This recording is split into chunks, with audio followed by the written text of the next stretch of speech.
Hello বন্ধুরা, আপনারা সবাই ভালো আছেন আশা করি। আমিও ভালো আছি। তো আজকে চলে এসেছি আমি নতুন একটা রেসিপি নিয়ে। আজকে এখানে কিছুটা ময়দা নিয়ে নিয়েছি, তাতে দিয়েছি লবণ আর চিনি, পরিমাণ মতো লবণ, 1 চামচ চিনি দিয়ে দিয়েছি, দিয়ে একটু মিশিয়ে নিচ্ছি, নিয়ে সাদা তেল দেবো। তো আজকে আমি বানাবো একটা দুর্দান্ত একটা রোল বানাবো। তো আলু দিয়ে তো আমরা বিভিন্ন ধরনের জিনিস বানিয়ে খাই, তা নিরামিষ আজকে এই রোলটা আমি বানাবো। যারা নিরামিষ খায়, আর কি ময়নের জন্য তেল দিয়ে দিলাম।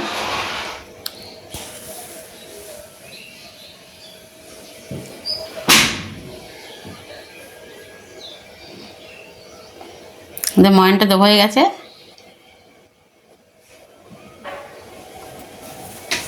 এবারে জল দিয়ে মেখে নেব। জল তো যতটুকু লাগবে মাখতে সেইটুকুই নেবে, তাছাড়া বেশি কম তো না। মাখা হয়ে গেছে, এ দেখুন ঢাকা দিয়ে দিয়েছি। এবার আমি রান্নাঘর চলে আসছি, একটু জিরে ফোটন আর কাঁচা লঙ্কা ফোটন দিয়ে দেবো। আর আলুটা আমি সিদ্ধ করে আগের থেকে তুলে চটকে রেখে দিয়েছি। এই যেটা পাঁচফোড়নটা দিলে আরও বেশি ভালো হয়, তা পাঁচফোড়নটা নেই আপাতত, তার জন্য আমি দিয়ে দিচ্ছি এটা জিরে ফোটন আর কাঁচা লঙ্কা দিচ্ছি।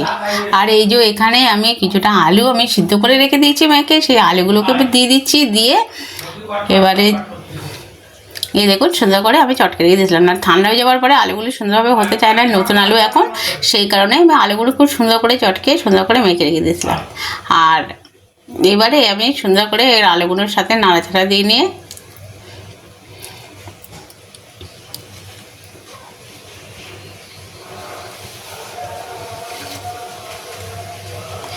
আমরা তো সবসময় পেঁয়াজ রসুন দিয়ে খাই, কিন্তু নিরামিষ কিন্তু বানিয়ে খেলে দারুণ মজা লাগে খেতে অবশ্যই। আর নিরামিষ তো অনেকেই এখন ভালোবাসে, কিছু অংশ বয়স হয়ে গেছে, তারা তো নিরামিষই ভালোবাসে। এখানে দিয়ে দিচ্ছি লবণ পরিমাণ মতন, দিচ্ছি হলুদ গুঁড়ো, দিচ্ছি লঙ্কার গুঁড়ো দিয়ে দিলাম, আর দিয়ে দেবো জিরার ওই ধনের গুঁড়োটা দিলে সবচেয়ে বেশি ভালো লাগে, ওটা একটা দারুণ। তা আমার কিন্তু এটা ভাজা মশলা, ওই জন্য আর খুব দারুণ লাগবে খেতে। তো এবার সুন্দর করে নাড়াচাড়া দিয়ে আমি এটাকে ভাজাভাজি করে নেব। তো বন্ধুরা, যারা নিরামিষ খেতে ভীষণ ভালোবাসেন, যারা নিরামিষ খান, তো এরা নিরামিষ সবাই এটা খেতে পারবে এই রোলটা আমার। তো আজকে আমি সবসময় তো দেখানো হয় বিভিন্ন ধরনের, তা আমি এটা আজকে বানালাম নিরামিষ। যারা উপোস তাপাস করে তারাও খেতে পারবে, বা উপোসের আগের দিন যারা নিরামিষ খায় তারাও খেতে পারবে, এরা সবাই খেতে পারবে। তো দেখুন আমার এটা হয়ে গেছে, এবার আমি এটাকে নামিয়ে নেব।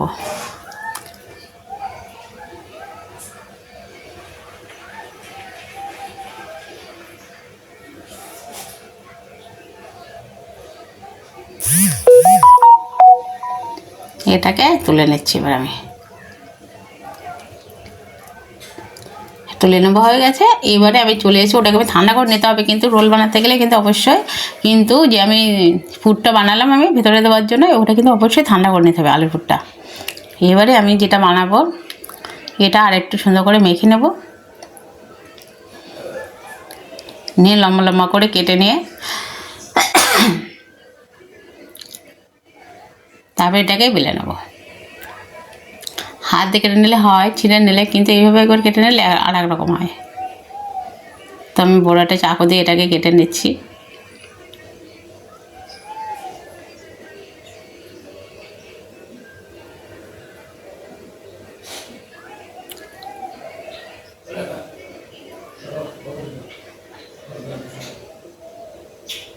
এবার একটা পাত্রে তুলে নিয়ে এবার আমি রোল বানানোর জন্য বেলে নেব।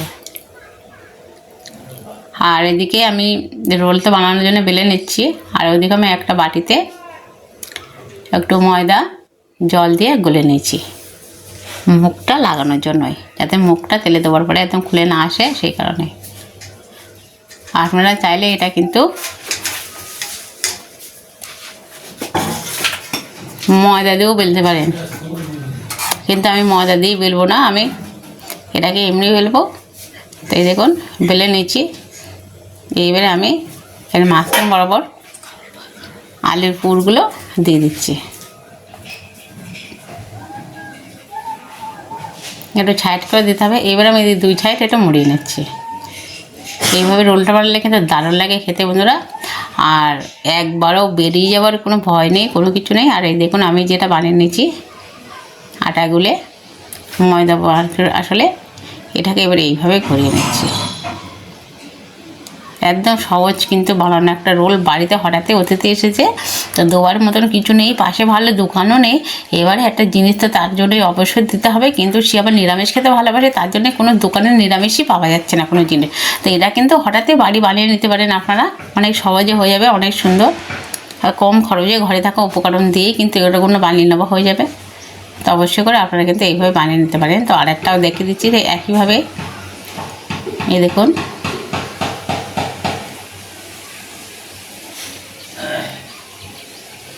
এই আটাটা দিয়ে, আর মুখ এর খুলে যাবার কোনো ভয়, কোনো সম্ভাবনা, কোনো কিছুই থাকবে না। মানে এইভাবে বানিয়ে নিলে এত সুন্দরভাবে হবে এটা, যে তেলে দেওয়ার পরে মুখটা খুলে ভয় থাকবে না, বা ওই যে ভিতরে আর পুরটা বেরিয়ে যাবার কোনো ভয় থাকবে না, কোনো কিছুই না। তাই দেখুন এবারে এটা এইভাবে দিয়ে নিলাম, রোলটা দারুণ হয়ে গেছে 2 সাইড মুখটা। এই দেখুন এখানে 3টে বানিয়ে নিয়েছি, বাকিগুলো একইভাবে বানিয়ে নেব। সবগুলো বানিয়ে নেওয়া হয়ে গেছে। দেখুন রোলের মুখগুলো কিন্তু দারুণ হয়েছে। আর এই যে এইগুলো হয়েছে, এবার আমি কড়াইতে তেল বসিয়ে দিয়েছি, আর তেল হালকা একটু গরম হয়ে গেছে। এবার হালকা গরমে কিন্তু এটা দিয়ে ভাজি করে নিতে হবে রোলগুলোকে। তো আমি এবার ভাজি করে নেব।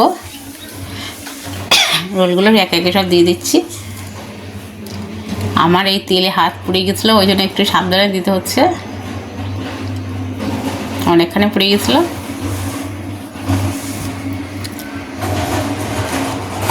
এতে 5টা দিয়ে দেবো, বাকিগুলো আলাদা পরের বার ভাজি করে নেবো। মাথার দিকে আরেকটা দিয়ে দেবো। আচ্ছা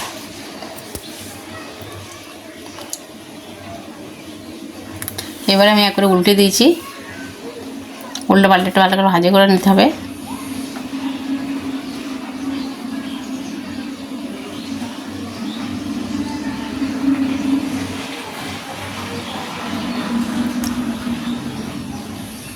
আর এইভাবে কিন্তু বানিয়ে খেয়ে দেখবেন দারুণ লাগে কিন্তু খেতে, আর অনেক সহজে বানানো হয়ে যায়। আর আপনারা যদি পেঁয়াজ রসুন দিচ্ছেন অবশ্যই দিয়ে দেবেন, কিন্তু একইভাবে বানিয়ে নেবেন। শুধু ওই কড়াইতে ফোড়নে দেওয়ার পরে পেঁয়াজ রসুন দিয়ে দিলেন একটু কুচিয়ে, আদা কুচি না হলেও হবে, মানে যেভাবে খেতে ভালো লাগে সেইভাবে কিন্তু বানিয়ে নেওয়া যাবে। এটা সবাই খেতে পারবেন বানিয়ে, ছোটো বড় সবাই অনেক সহজে কিন্তু রোলগুলো বানানো যাবে। দেখুন বন্ধুরা দারুণ একটা কালার চলে এসছে, ভাজা হয়ে গেছে। এবার আমি তুলে নিচ্ছি। একটু কিন্তু মুখগুলো খুলে যায়নি, কিন্তু আমি ওইটা আটাটা বানিয়ে নিয়েছিলাম, ওটা লাগিয়ে দিয়েছি। কত সুন্দর, যেরকম জিনিস সেরকমই রয়েছে, অসাধারণ হয়েছে খেতে, একদম দারুণ লাগছে। এর সাথে একটু টমেটোর স্যালাড হলে দারুণ লাগবে।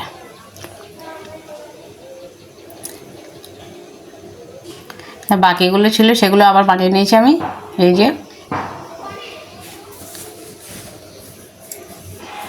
বাকিগুলো তুলে নিচ্ছি। দেখুন সবগুলো কিন্তু দুর্দান্তভাবে হয়েছে, একটা পড়ে যায়নি বা খুলে যায়নি, কোনো কিছুই হয়নি। সে একইভাবে ভাজা করে নিয়েছি।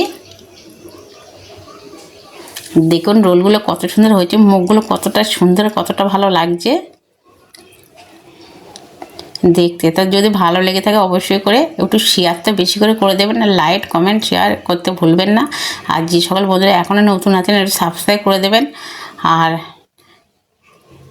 ভালো লাগলে অবশ্যই কমেন্টে জানাবেন। আর আমি একটা কেটে এখানে দেখাচ্ছি, গরম তো ভাঙতে গেলে লাগছে। এই দেখুন ভিতরটা দেখুন কতটা সুন্দর হয়েছে, একদম পুড়ে ভরা।